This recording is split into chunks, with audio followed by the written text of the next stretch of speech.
Fala aí pessoal, beleza? Como é que vocês estão? Iniciando mais um acompanhamento mensal, vamos falar sobre o Betal, o BTG Agrologística, né, que é o fundo do agro, mais um fundo de agro, um fundo imobiliário, não é um FIAGRO, isso é importante que vocês entendam. Ele tem a mesma... tá no mesmo segmento que o RZTR, embora o RZTR tenha uma pegada mais de fundo de papel, é um fundo de tijolo disfarçado, na verdade é um fundo de papel disfarçado de tijolo.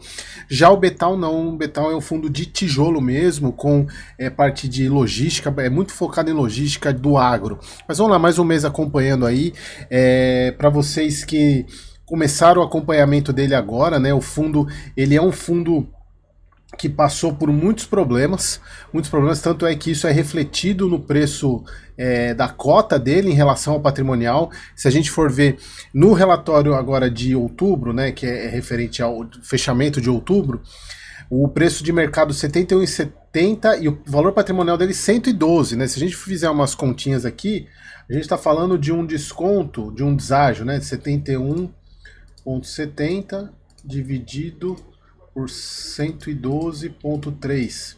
Está falando aí de praticamente quase 36% de deságio, mas olha só quanto que a cota está hoje. A cota tá hoje está 69,70, ela deu uma queda, se a gente for ver aqui, caiu hoje, deixa eu pegar aqui, no último mês aqui, ela voltou a cair, mas está nessa faixa aqui, então na verdade eu nem preciso refazer a conta porque é muito próximo ao que... Daqui está dando quase 30% de deságio, que é bastante coisa, muito em função dos problemas passados que esse fundo teve, né? Dois CRIs, tanto o Andralis quanto o outro, agora que eu não lembro, que deu... o fundo pegou uma fazenda para ele, e aí o Andralis começou a amortizar, então o fundo está pagando um baita de um dividendo em relação ao que ele está custando.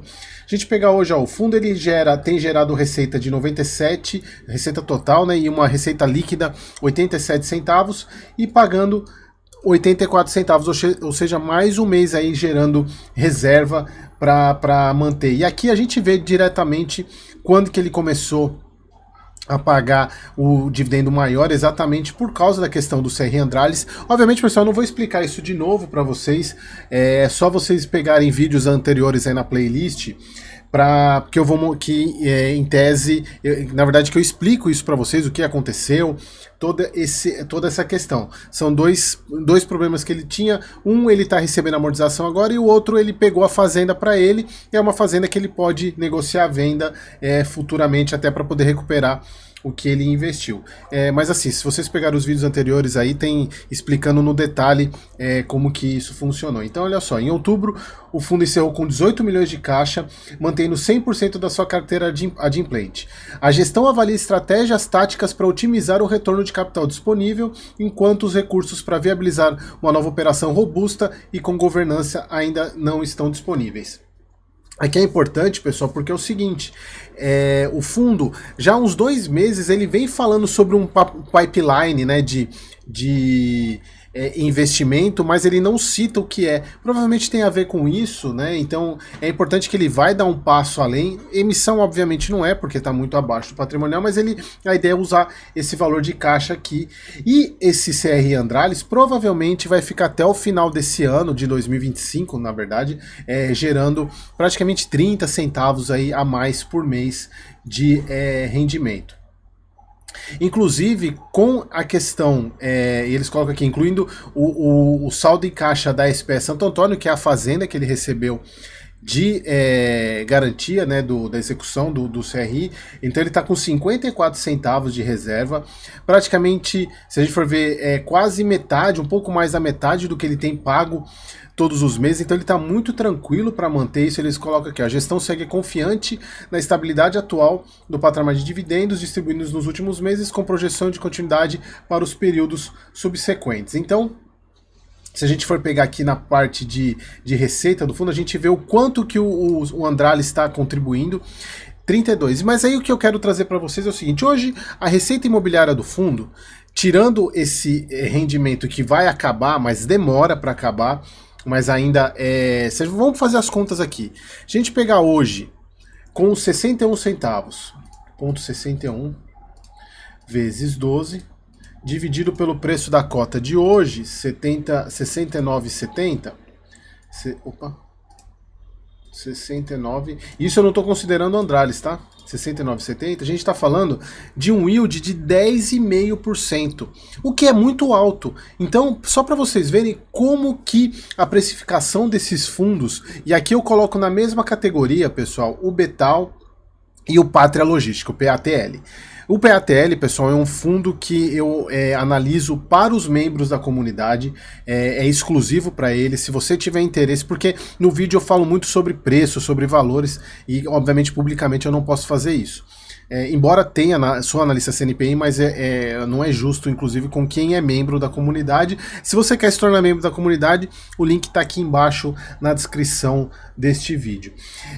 Então, assim, na minha visão, a precificação está meio maluca. Obviamente que o mercado põe na conta os problemas que o fundo teve e possíveis problemas que a perda da confiança teve.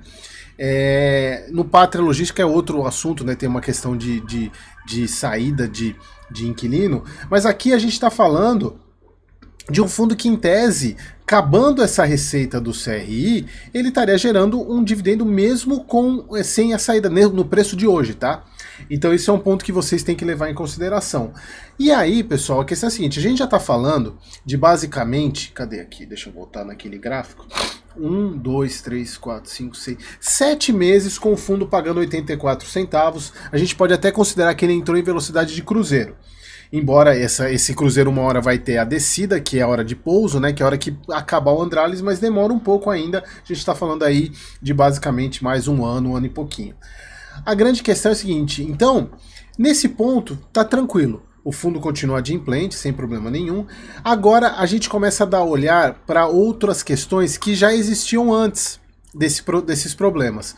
E aí, o que eu falo para vocês é o seguinte, é a concentração em um único devedor, que é o E-Rade aqui, né, que é uma empresa de insumo, se eu não me engano. 27% da receita tá nesse, se eu não me engano, eles têm 5 imóveis aqui, ó. Deixa eu ver aqui, deixa eu só dar um Ctrl, quer ver, ó, Ctrl F, Ried aqui, ó, quer ver, ó, aqui, ó, é o ativo 1, o 3, então 2, 3, 4, 5 ativos, então ele tem 5 imóveis do fundo, dos 11 ativos que o fundo tem, estão para um único locatário. Obviamente tirando a questão da Fazenda Santo Antônio, que é a fazenda que foi dada como garantia, né? Inclusive eles até comentaram que eles estavam vendo a questão de cana para ela, né? Tá trazendo retorno. Mas assim, então é o que eu falo para vocês. Provavelmente isso também tá na conta, e aqui é um ponto muito importante que o TRBL está ensinando para os novos investidores. O TRBL é aquela questão lá dos Correios. É você ter ciência quando você investe em um ativo, um fundo imobiliário, que tem mais de que 20, 30% da receita vinculado a um único devedor. Se esse devedor dá problema, por mais que essa empresa ela seja uma empresa tradicional, não tenha, assim, não há perspectivas de ter problema, assim como a gente achava que, por exemplo, os cotistas do TRBL nunca poderiam imaginar que poderia dar problema no imóvel e o correio parar de pagar. Então, você tem que pôr isso daqui até um pensamento estoico, né? Acabou, na verdade eu quero só para encerrar, é um pensamento estoico, você tem que se preparar para o pior mesmo que ele não aconteça, porque se ele acontecer, você vai estar preparado.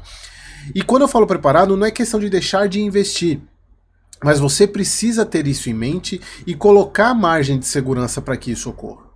Porque você tem que considerar preço na hora de você investir. Por isso que eu sempre falo que um bom investimento se diferencia de um bom ativo pelo preço que você paga. Você pode ter um excelente ativo, mas se você pagar caro por ele, ele não vai ser um bom investimento. Então, isso vale para qualquer investimento que você for fazer. Sempre analise, e principalmente em fundo imobiliário, né, essa questão de concentração de receita. Isso não significa que você não possa investir no ativo. Porém, você precisa ter esse risco mapeado e não chorar depois se der problema. Porque também, a partir do momento que você compra com margem de segurança, se der problema, você vai estar respaldado por essa margem. O problema é pessoas que compraram, por exemplo, TRBL lá em cima e agora tá chorando com esse não avaliou o fundo como deveria avaliar. E isso vale para o Betal também, para qualquer fundo que tenha uma concentração com o inquilino acima de 10, 20%, tá bom? Então é isso, pessoal, espero que vocês tenham gostado e até o próximo vídeo.